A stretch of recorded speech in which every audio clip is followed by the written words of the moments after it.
After running over 20 cohorts of Ship 30 for 30, our beginner writing program, thousands of students enrolled, millions of dollars in revenue generated, we've learned on average how many emails you need to send in order to convert a free subscriber into a paying customer. And it's not one, it's not two. We did a whole analysis of all of our different funnels, and what we found is that on average, it's about 20 emails.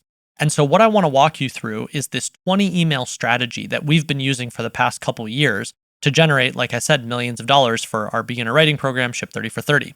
So how this works is the first part of this sequence is very education oriented, and the second part of the sequence is very sales oriented. Obviously, there's components of both, but you sort of want to move in this order because one of the things that so many creators or business owners really misunderstand is that the reason most people don't buy, certainly don't buy after one or two emails, isn't because it's too expensive. And it isn't because they don't see you as credible, right? The problem, the reason why they haven't bought is almost always rooted in some sort of education deficit. What I mean by that is they don't feel like your product answers the questions that they have or solves the problems that they want to solve. That is not a sales problem, that is an education problem. And so what you will notice as we walk through this is why so much of this is anchored in education, not necessarily sales. So high level, before we dive in, how our funnel works is we write on social platforms. So my co-founder, Dickie, and I will write primarily on X, formerly known as Twitter, and LinkedIn. We will then direct that traffic to a 5-day educational email course. Ours for Ship 30, the front end, this educational email course is on startwritingonline.com. This is a 5-day EEC that basically walks people through a very, very compressed version of a lot of the things we cover in Ship 30 for 30. Educational email courses are amazing opt-ins. It is a great way to provide a ton of value in a very short amount of time. And once someone enters their email and enters our ecosystem by subscribing to this 5-day educational email course, this 20 email strategy is what would be on the back end of that. So you sort of think as the 5-day EEC as providing a bunch of free value. And then at the end of the 5 days, so quote unquote day 6, is when this 20 email strategy would begin. And this is how we've had our funnel set up for years, like I said. So what I want to do is walk through each individual email and explain why we have that email, some of the things that it accomplishes. Just to get ahead of the question, sure, you can put these emails in a different order if you'd like. Really, the thing that's important is making sure that you educate the customer and making sure that you hit on a lot of these notes. So if you want to play with the order, you can, but what's important is that you hit on these notes because these are the things that people want to know before they purchase your product. So let's go down the list. Email number 1. So remember, this is on the back end of what would be ideally some sort of really valuable opt-in. So I would not think of that opt-in as a newsletter. I would think of that opt-in as an educational email course or some sort of free download. Download this white paper, download this cheat sheet, or download this bundle of templates, right? You want to give away something valuable for free. And then on the back end of that is when you would begin these emails. So email number 1 is just a plain pitch. It sounds so silly, but you would be shocked how many people just don't do this. They have something for sale, and then they never say that they have this thing for sale because the faulty belief is, well, if I tell my subscribers that I have something for sale, they're going to unsubscribe. Well, let me tell you something. Having people on your email list who are not buying anything from you is not very valuable. You either want someone to subscribe and buy, or you want someone to unsubscribe. Having 100,000 people on your email list don't do anything is a vanity metric. And it drives me nuts when I see creators go, I've built a massive email list, and then they never mention their products, and then they go, I don't understand why no one's buying my products. And then you talk to them and they go, well, I'm afraid to pitch my list because I don't want them to unsubscribe because I don't want my shiny number to go down. Who cares? You would way rather have an email list of 1,000 people all paying you than have an email list of 100,000 people paying you or people who don't pay you, right? So email number 1, the very first thing you're going to do is you're going to tell the customer, the potential customer, the reader, here's what I have for sale, here's the problem that it solves, and here's how you can buy it.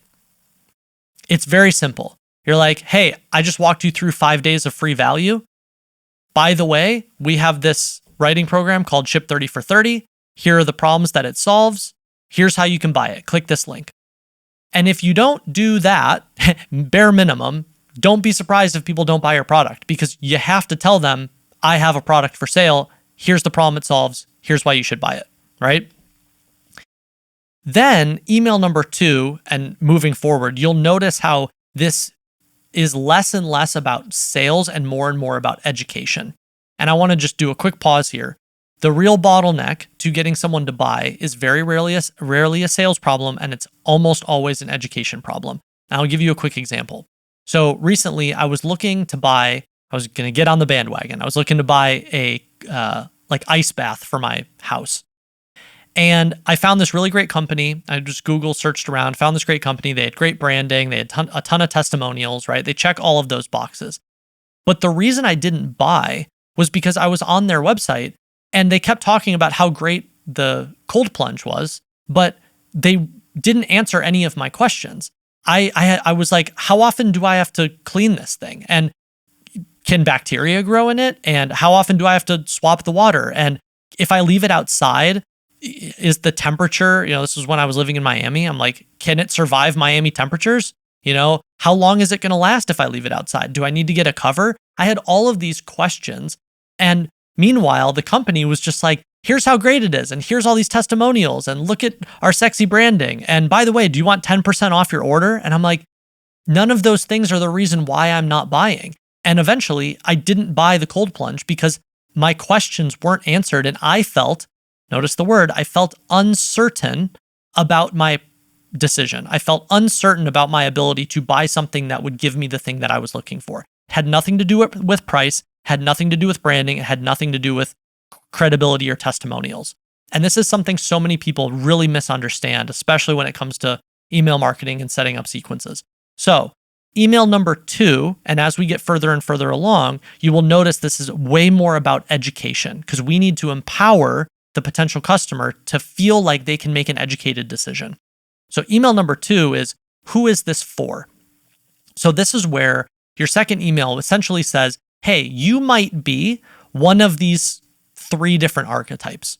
For Ship 30, it's you might be someone who's never written anything before on the internet and wants to, right? You might be someone who has been writing a little bit, but just aren't seeing the traction that you want. Or someone who's been writing for a really long time, but just want to keep power leveling your digital writing skills. You're really good at analog legacy writing, but you don't know very much about digital writing. So notice how when you have an email that speaks to a couple different archetypes, it allows you to sort of widen the scope and go, hey, we can help these specific types of people. In my opinion, I would avoid speaking to more than 3 different archetypes. And ideally, just to put a fine point on this, you don't want these to be 3 completely different people. You want these to basically be 3 different variations of the same person. So an easier way to think about it is think of your archetype and you're speaking to someone who hasn't started yet. Then you're speaking to someone who has already started but isn't really seeing the results they want. And then you're speaking to someone who has been doing it for a while but wants to get better at it. Okay? And so it's basically like 3 different variations of the same person, or really the same person on at different stages of the growth journey, if you will. So in this second email, who is this for? The reason you want to call this out is so that your target customer goes, oh, that's me. This is for me. This isn't a product that's for anyone. This is a product that's specifically for me. And so you want to call those out. And then again, at the end of the email, you go, hey, by the way, we made Ship 30 for 30, for example, specific for someone like you. Here's how we can help you. Click the link to buy. Email number 3, we get even more into the education space. Email number 3 is where you walk through the 10 biggest problems that this type of person is either currently faced with or will be faced with. Okay, so these are problems that the person either didn't know they had or problems that they know they have, they just haven't gotten around to solving yet. And you want this email to be your education. Like, you're not even talking about your product. All you're doing is saying, hey, email number 2, right? We said we could help you. Well, today in our third email, let me explain how much we know you. We know why you have these problems. We know you've been struggling with these things. And we know because, and usually this is a key part of the quote unquote story, but we know because we've been there too, right? So a lot of times the problems that you're pointing out in an ideal world, you should be able to speak to and go, I know because I used to have those same problems, right? So this email number 3 is all anchored around what are the 10 biggest problems that your target customer has. And you have to educate them on those problems, why they're happening, right? Maybe things that they've tried in the past, how they feel about those problems before you can continue talking about the solution. Because the person can't care about the solution or the product until they first care about and ground themselves in the problem. Email number 4, very similar, but instead of talking about problems, now we're going to start talking about outcomes. You could do 3 desired outcomes, you could do 5 desired outcomes, you could do 10 desired outcomes.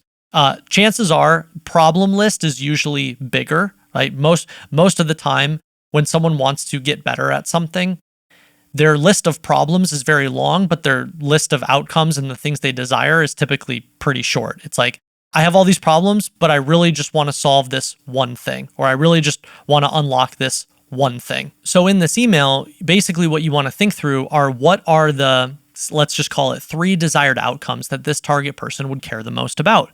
And think of this as the carrot. First you grounded them in the problem. And then in this email, you want to talk about how great their life is going to be when they solve those problems. And this is a really important distinction. A lot of times people think, hey, let me tell you how great your life will be when you buy this product. And that's it. You're missing the nuance here. It's not that their life will be better when they buy your product. It's that their life will be better when they solve those problems. You are having an education conversation. You are not having a sales conversation. Because when you successfully link in the potential customer's mind, you have these problems. I know why you have these problems. I know how to solve them. And when you solve them, you will unlock these desirable outcomes. The customer naturally assumes your product helps them cross that bridge. So again, it's a small nuance, but I see people make this mistake all the time. You're not talking about how great your product is. You're talking about how you can help them solve those problems and then allow them to unlock these desirable outcomes. Okay, so email number 4, get them excited about the future. Email number 5, my story. So this is another big misunderstanding. You will hear constantly on social platforms or in writing groups or marketing groups or courses or masterminds, you will hear people say, oh, the secret to marketing is storytelling. You have to share your story. The customer loves your story. Okay, let me tell you a little secret. Nobody cares about your story. Your story is irrelevant. The only time your story matters is when your story provides context to the reader about something they care about. Okay, so you talking about yourself, pointless. You talking about yourself to give context to the thing that you're trying to explain to the reader, then it's valuable. So what is the secret to sharing your story? Well, you basically want to say, listen, I have been exactly where you are today. That is the point of the story. The story is to help the reader relate to you and for you to demonstrate that you understand where the reader is. If you just start telling your story for the sake of telling your story, it's not going to accomplish what you think it's going to accomplish. So you basically want to say, I used to be exactly where you are today. I know the problems you have because I used to have these problems. I know the outcomes that you want because I wanted those same outcomes. And by the way, here are the things that I tried that didn't work for me either. So the whole point of you telling your story is not really to tell your story. It's to help the reader see themselves in your story and have the reader go, oh, I have those same problems. I wanted those same outcomes. I tried those same things and they didn't work, right? So it's not about you. It's actually about the reader. And then you go, here's what changed. Here are the things that I started doing differently. And that's what allows you to sort of segue into, here are the things that I did differently. And by the way, these are all of the things that I show you how to do as well in our product. So that's the whole line, the thought process that goes into it. You are not just telling your story for the sake of going, listen to how great I am and how much I love my life now. You're telling your story so that the reader can see themselves in it. Email number 6. We call it the stop-start email. So a very easy way of thinking about this, a nice little template, is in this email, you're going to go, here are all the things that you're probably trying to do right now to solve this problem or to solve these problems that you have. Here are all the things that you're trying to do right now to unlock these outcomes that you care about. Okay? Stop. Here's why those things aren't working. So a really easy example, like in the writing world, if we go, one of the things you're probably doing is you're sitting there just obsessing over what time of day should I post? Should it be at 8:30 a.m. or 2 p.m. or 7:30 p.m., right? You need to stop, because obsessing over that isn't going to get you the outcome that you desire, right? So that's the first half of the email is you go, what are a handful of things that you would tell the potential customer? You're probably doing these things right now. I'm just telling you, free education, you need to stop it. And when you do that, what that's doing is that's demonstrating to them, hey, trust me, I understand why you're trying to do these things. Chances are I've tried doing them in the past as well. If you have, you should definitely speak to that.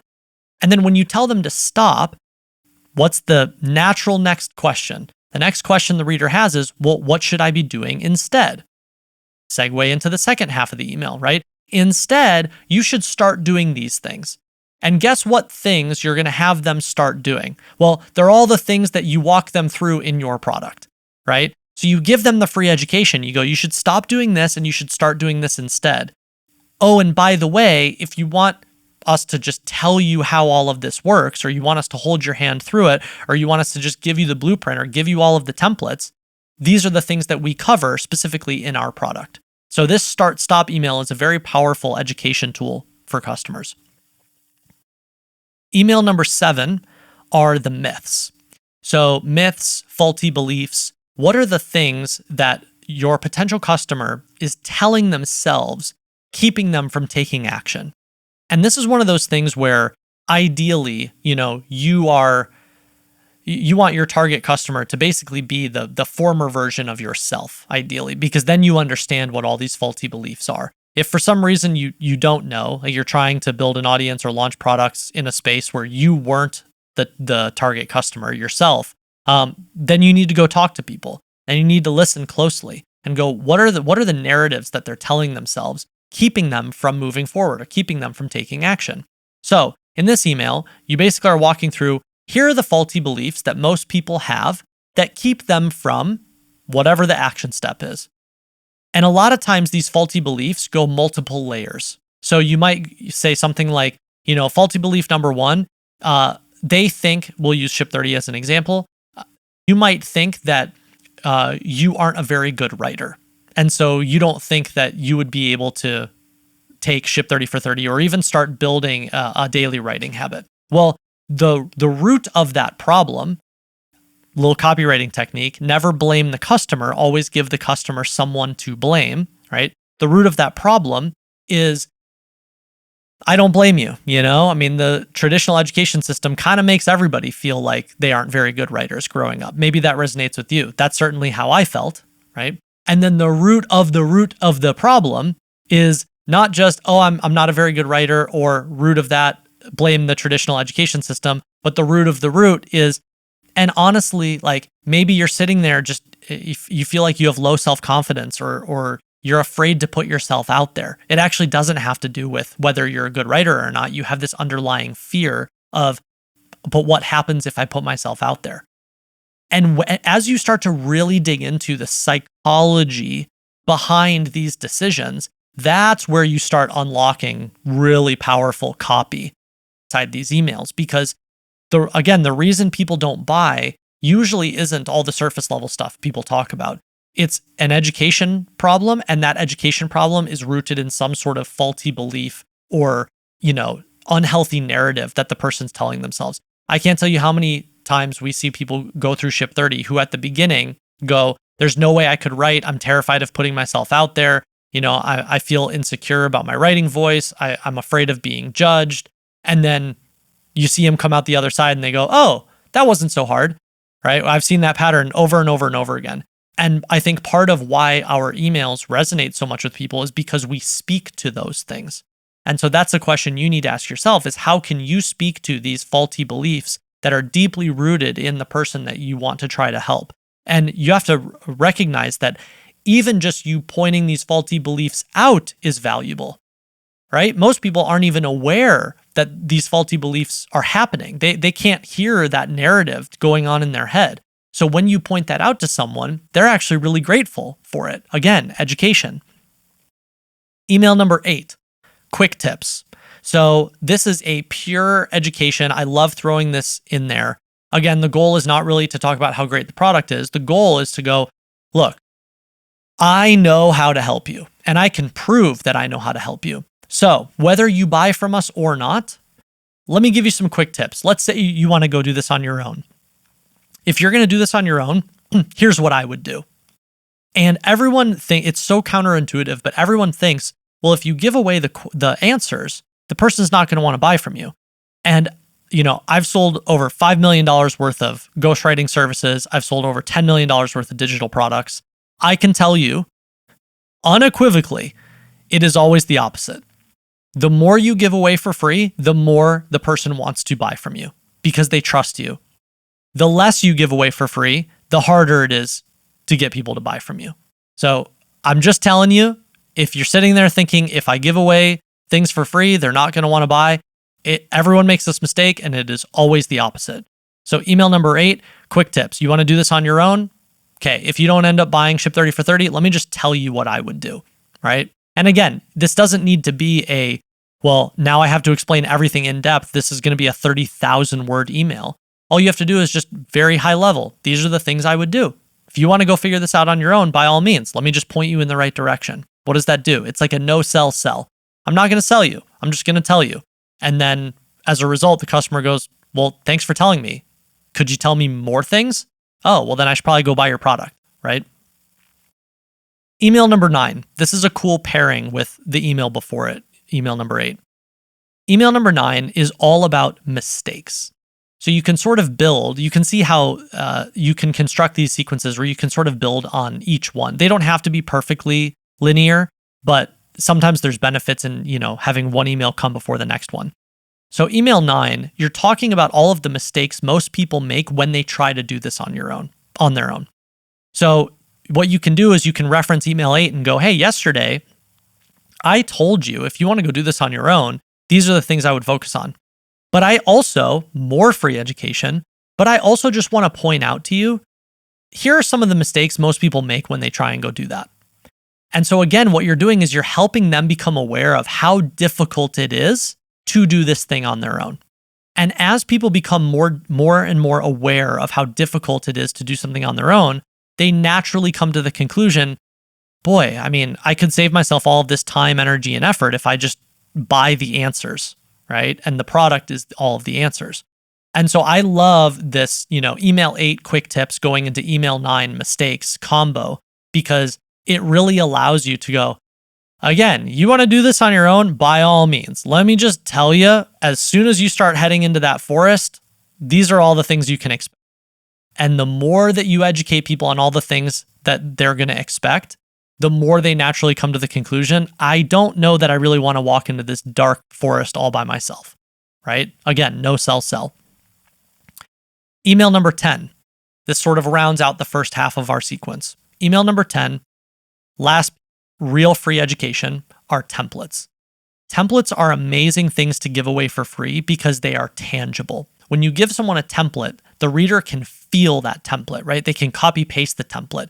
The way that a template typically gets delivered, especially online, might be in a Google Doc or might be in a Notion document or might be in some sort of download.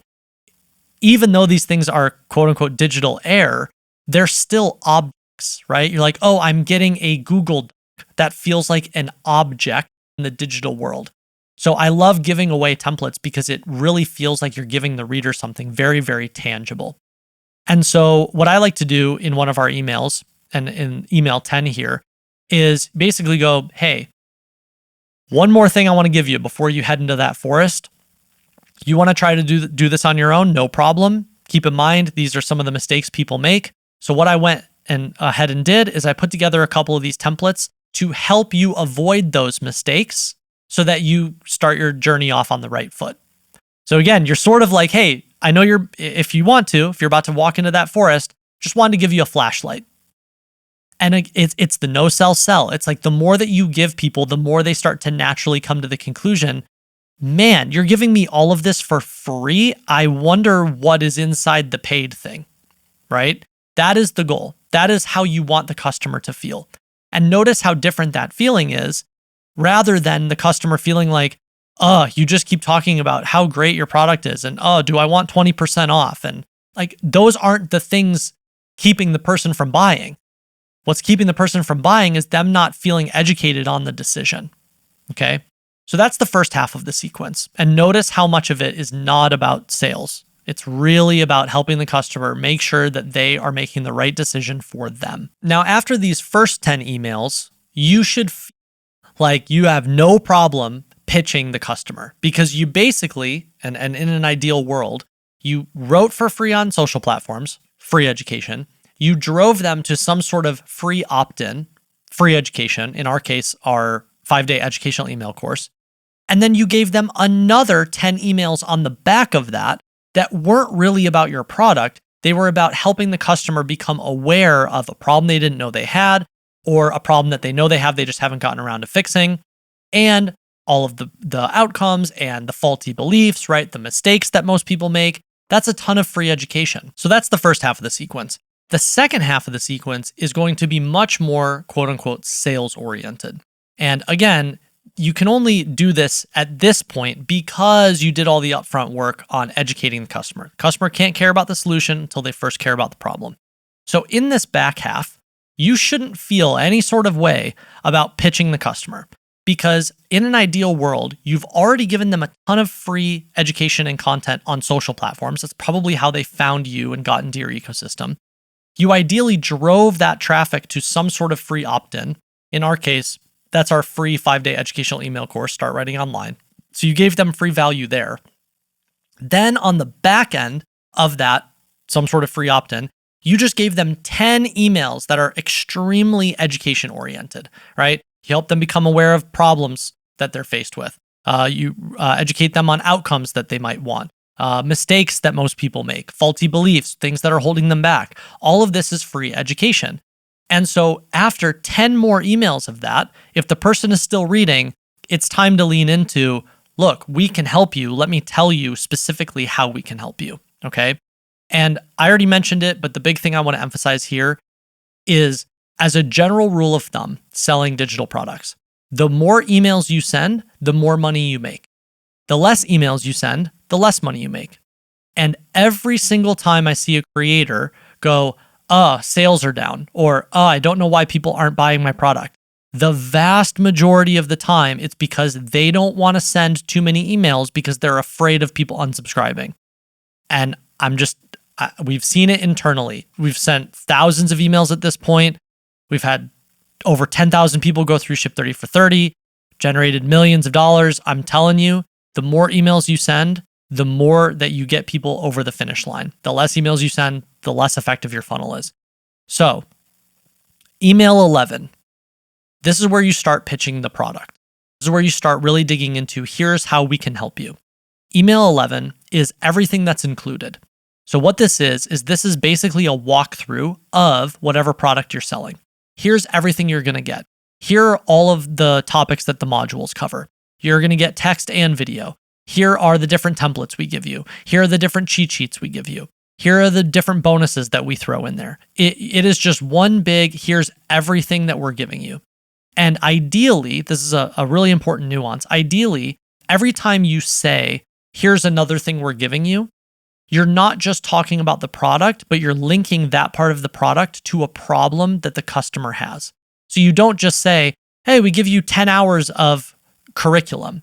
We go, a better way of saying it would be, these are the 10 different modules we cover in our curriculum, and let's go module by module and explain why we cover that thing in that module and the problem that it helps you solve and the outcome it helps you unlock.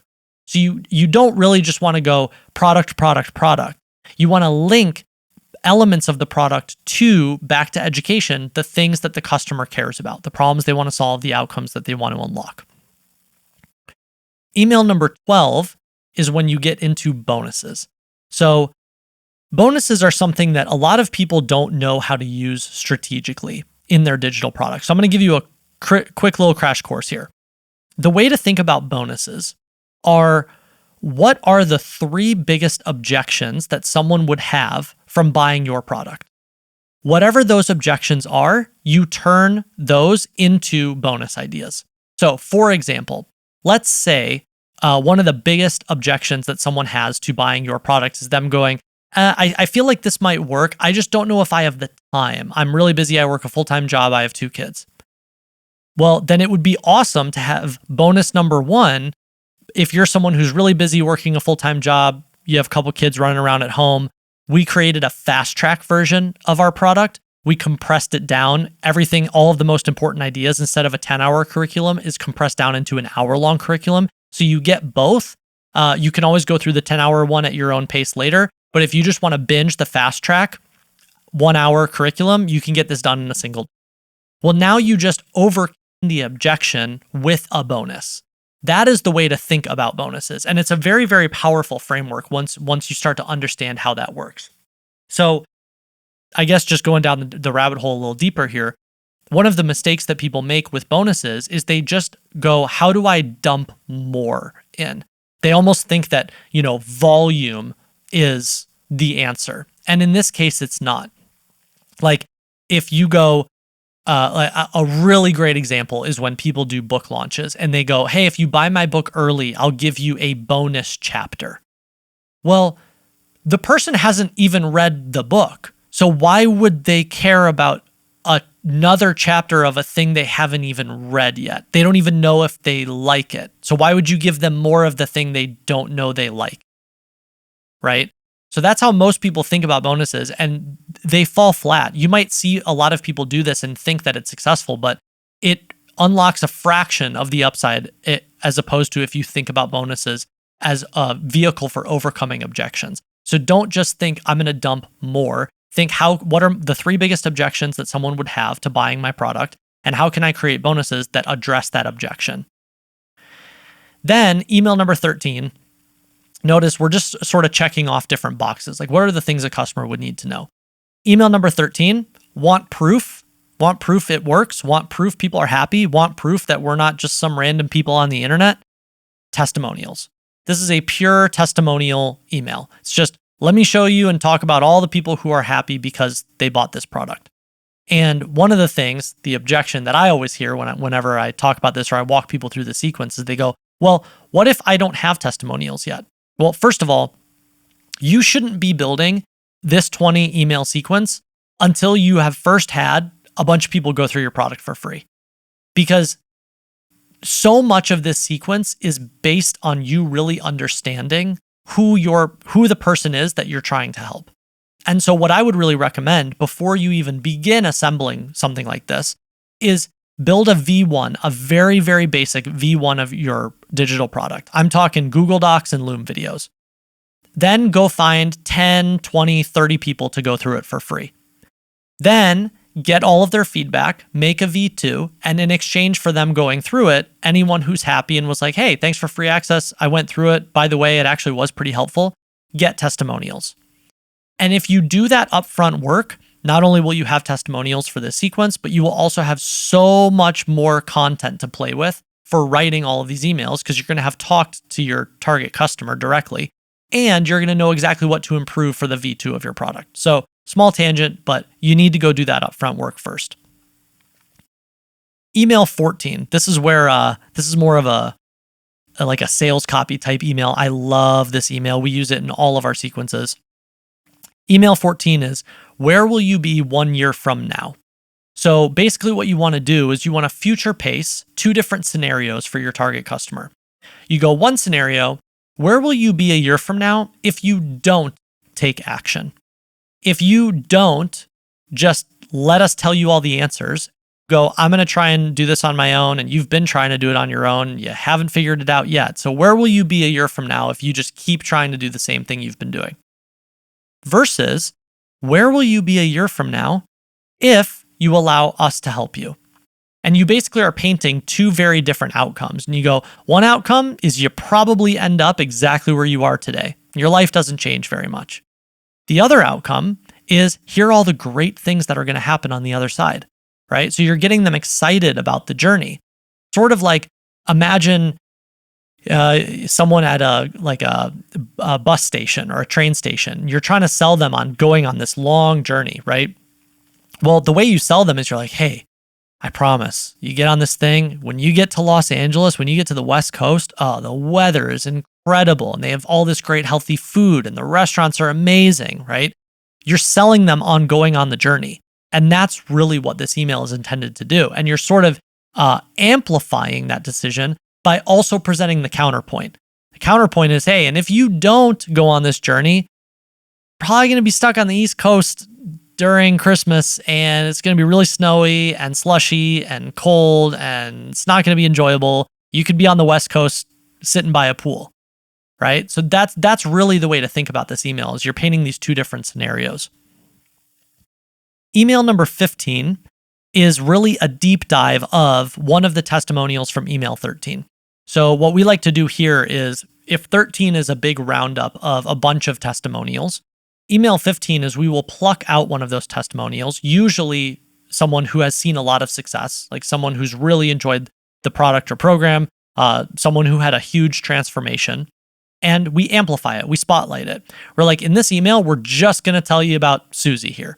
Susie started exactly where you are. Susie was faced with all the same problems. Susie had all of the same faulty beliefs. Susie was making all of the same mistakes that you're probably making. By the way, she decided to take the plunge, join Ship 30 for 30. Now, here are all of the things she's unlocked. Here's how different her life is. So you're taking one testimonial and you're really spotlighting it so that the target customer can see themselves in that other person, right? It's not just your story that's going to get them across the finish line. It's actually walking them through and showing them someone else's story who was also successful. And again, if you don't have this in the beginning, that's totally fine. But the easiest way to power level this, give your product or program away for free to a handful of people and get these testimonials. I promise it is the faster road. It's the shortcut because it just power levels all of this for you. Email 16, another one of my favorite emails. We templatized it. We call it the Tale of Two Archetypes, but this is based on a very, very popular sales letter that was run for the Wall Street Journal years ago. And I think the sales letter was called like a Tale of Two Men or something. And basically the sales letter was there's one person who doesn't read the Wall Street Journal and there's one person who does. And it sort of paints very similar to the email we were just talking about, but it paints these two outcomes of, well, if you don't do this, here's what your life is going to be like. And if you do this, well, here's what your life could be like. And the nuance, what makes this email different is I always like writing this as sort of a fable.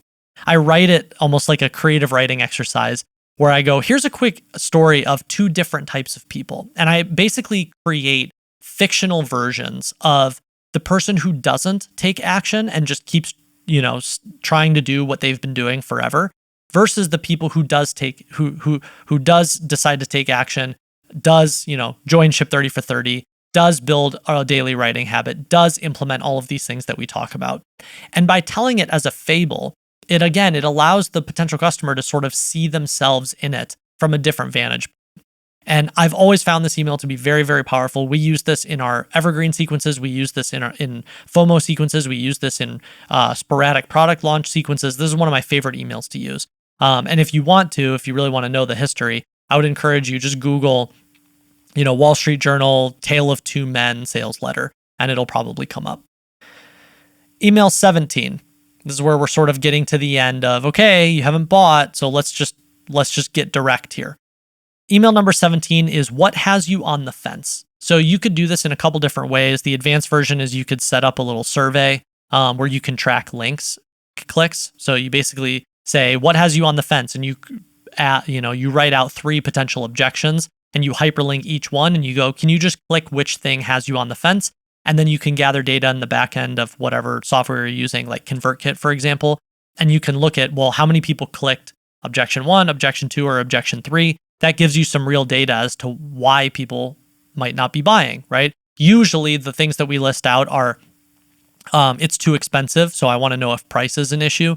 I just don't have the time, right? Is time an issue? And then the third one is usually some sort of like context specific objection to whatever industry you're in. Like, I just don't think I'm a very good writer, or I think I might be too advanced for this, right? So it's usually something that's specific to whatever you're talking about or whatever the product is. The manual version, especially if you don't have a ton of people on your email list, this is what we did in the very beginning, is we just said, hey, do you mind responding to this email, letting us know what has you on the fence? Are there any questions that we can answer for you? And this is one of those things that doesn't scale very well. But in the beginning, you don't need things that scale to the moon, especially if you have 50 people on your email list or 100 people or 500 people. Like, imagine if all 500 people bought from you, you would be ecstatic. That's amazing. And so do some things that don't scale and just ask people, hey, if you're reading this, do you mind emailing me and letting me know what has you on the fence? Open a dialogue, right? Work with them directly. These things that don't scale are worth doing in the beginning because A, it's going to get you sales, but B, because it's going to teach you so much about what's holding people back. And as you learn those things, you can go back and refine all of these emails and refine your funnels, right? So a lot of this is a learning game for yourself. Email 18 is you do a behind the scenes look. So something we love to do, it's very easy to execute, is in this email, I might record a Loom video walking through the product.